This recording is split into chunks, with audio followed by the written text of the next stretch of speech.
Tonight we're here to talk about project leadership communication. And as Julian said in my introduction, a lot of the lessons you're going to hear tonight on communication I learned early in my baseball career and made some of these communication mistakes. So imagine you're 26 years old and you've just been promoted to the job of your dreams, a job you've coveted for several years. And just like every other 26-year-old in your work environment today, you think you're ready to run the company. That was me.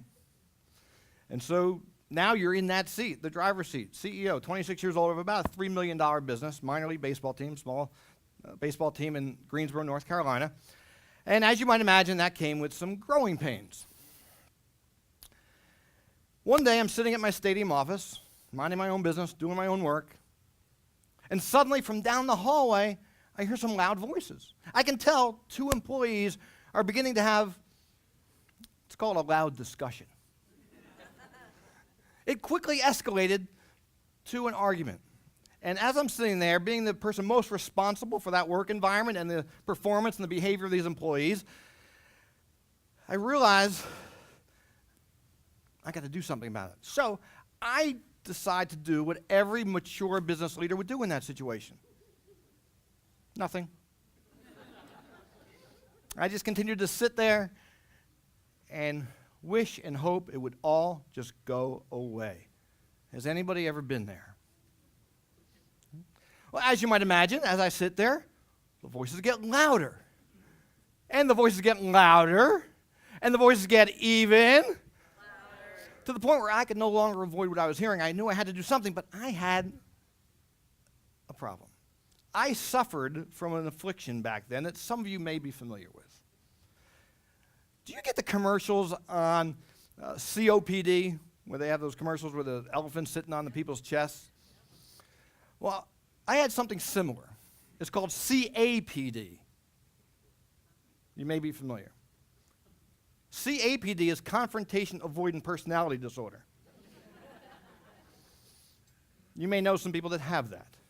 So somebody with CAPD, I'm sitting there at my desk wishing and hoping things will go away, but I just couldn't. So with a lot of anxiety and tremendous trepidation, I pushed myself away from the desk, and I walked down the hallway to see what's going on, and I step in front of the two and separate them before the first punch was thrown.